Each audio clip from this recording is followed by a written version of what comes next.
Disclaimer, मेरी आप सबसे गुजारिश है, ये वीडियो सिर्फ एंटरटेनमेंट के लिए। मेरी वीडियो का मकसद सिर्फ सोसाइटी में गंदगी फैलाने वालों को साफ करना है, तो लिहाजा इस वीडियो को अपने दिल के फेफड़ों पे मत लेना। ज्यादा तबीयत खराब हो तो किसी अच्छे डॉक्टर के पास जाकर अपना इलाज करवा लेना। तो का हाल बा करे जा लोग, आज हम पहले वाला बानी आरती न्यूज वाला भैया के और राकेश भैया के। तो भाई लोग देखो तानी आरती न्यूज वाला भैया जी के कि मतलब राकेश भाई लगे कहीं भी घुस जाता राकेश भैया लगे और पानी छुआता राकेश भाई वहाँ जाके इंटरव्यू लेवे लगता रन।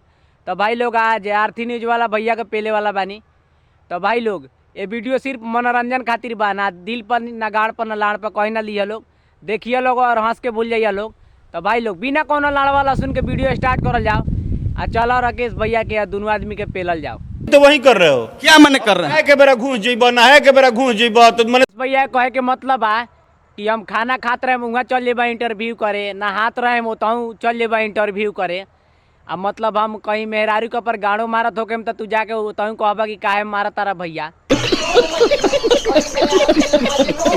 ई कौन बात भेल यार, इंटरव्यू लेवे के भी समय होला यार।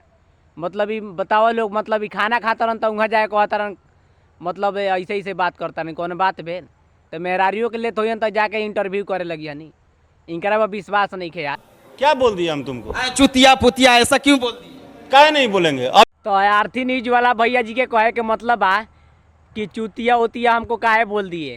तो भैया तू मर्दे चुतियापन वाला बातें करला हो, चुतियापन वाला बातें करला खाली मर्दे।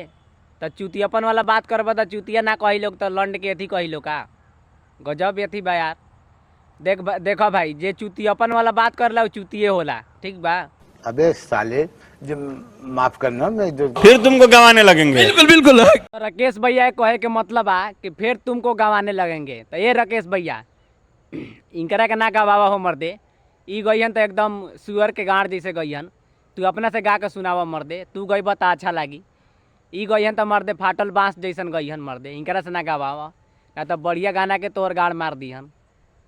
रिक्वेस्ट तुम पागल हो कि महापागल हो? क्या मैं पागल हूँ? राकेश भैया कहे के मतलब आ कि तुम पागल हो कि महापागल हो। तो ये राकेश भैया हम बताओ तानी का बड़न हो, ई मर्दे घर के भागल बड़न हो।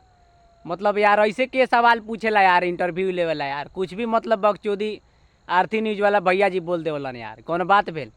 तनी यार पूछही के बात है, प्यार से पूछो, अच्छा से पूछो कि लोग के भी अच्छा लागे। दिक्कत है, आप हमसे क्या दुश्मनी है? दुश्मनी कुछ नहीं, लेकिन अभी भी तो वही कर रहे हो। तो आरती न्यूज वाला भैया जी के कहे के मतलब आ कि क्या बोल दिए भैया, हमसे क्या दुश्मनी है भैया। तो देखो भैया जी, आरती न्यूज वाला भैया जी से कहा तनी मर्दे तोरा से का दुश्मनी केकरो बा हो मर्दे, तनी बोले में तनी अच्छा से बोला मर्दे। मतलब गवारपन अपन दूर कर, मतलब अच्छा से बोलब तो एकदम अच्छा रिपोर्टर बनब, ना तो झाँट के अथी बनब। मतलब तो वही से कहा तनी मतलब प्यार से बोला यार, अच्छा से बोला। जब इंटरव्यू ले जाता रह तो लोग से अच्छा से बोलब तब ना अच्छा रही।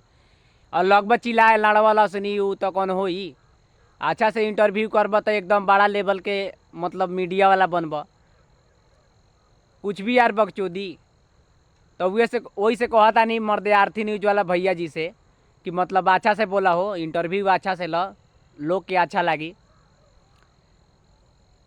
इनकरा के मर्दे मतलब पढ़ल लिखल रहतन तब नहीं का समझ में आई, लाड़ समझ में आवेला, कुछ भी बोल देवलन। मतलब राकेश भैया तो अच्छा बात कहता रहन कि मर्दे आवत तू इंटरव्यू लो, एक बेर ना 100 बेर लो, लेकिन अच्छा से इंटरव्यू करा यार। आई मर्दे जइहन तो लाड़ चिल्लाए लगिहन, यू लाड़वाला सुनी, कौन बात भेल।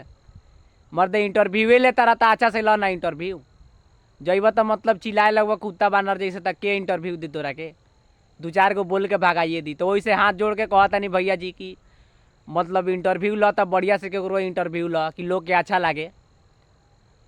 तो भाई लोग बहुत बकचोदी हो गई बा, आज के वीडियो ही समाप्त करता नहीं। अच्छा लगी तो लाइक सब्सक्राइब करिए। और भाई लोग मनीष भैया से कहल चाहता नहीं कि मतलब इंटरव्यू लेता रहता, अच्छा से लो मर्दे इंटरव्यू, लोग के अच्छा लगी। तो जात कहता नहीं चैनल सब्सक्राइब करिए।